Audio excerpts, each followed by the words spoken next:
Hi, I'm Kathy Ford. I'm in my studio in Worthington, Massachusetts. This is my second um, experience being included in Quilt National. I was part of Quilt National 2019. Um, this piece this year is the first of a series that I've begun called Seen and Unseen, the title of the piece. Um, I live in the country. I moved here about 11 years ago, and I'm very inspired by the land I live on. And so this whole series um, takes into account the experiences that I have just walking the meadow, back into the woods, looking out at various trees. It's, there's simple images that inspire me, that where I feel something that is there that isn't necessarily seen. It's an energy. It's an awesome feeling of being part of something much bigger than myself. So oftentimes I start with a photograph, like in this particular piece, of the meadow that I see outside my living room window every day. I had happened to let the meadow go that summer. It was about three summers ago, and I remember walking. I create a path around the edges of it, and walking it one morning, there was just this incredible indentation right in the center of all this beautiful growth.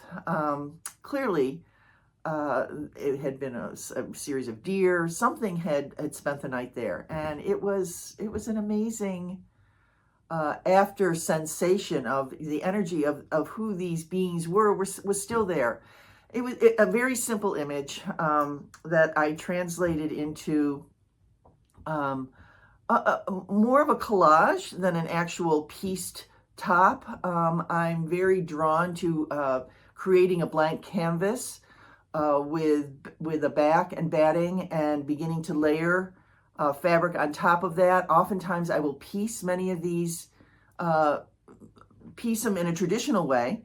Sometimes I use applique, oftentimes raw edge as well. I mix a variety of different types of materials as I have in this piece.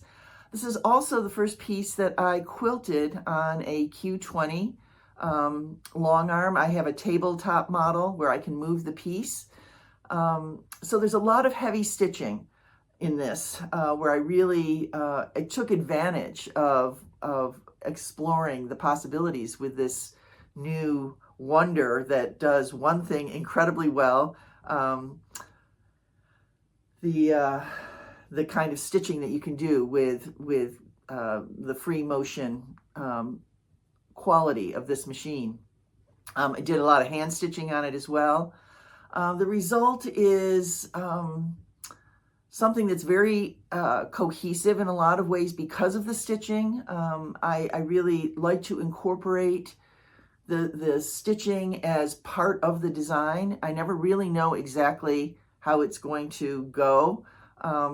So what happened with this piece was that something emerged from it that I didn't expect to see. More than just the energy of a group of deer that might have spent the night in this meadow. There's an image that came through that was very powerful for me, and validates that there's often the potential for discovering order and discovering something in an image that we don't necessarily see right away when we begin working on a piece. So I am continuing with this series. There's two of the pieces are behind me here. They're very different. I'm continuing with this idea of exploring a simple image that's in my world here. Something as simple as a view out into the woods, and a series of the kind of growth that happens late summer and or in late spring when still building fires, but also watching where ice is starting to crack and melt in various places outside. So these are all just very simple aspects of nature that I'm interested in exploring right now. It's all very improvisational. I start with the barest of a notion, and it always evolves. So that's the story of this particular piece and the series that follows, Seen and Unseen. Enjoy. Thank you.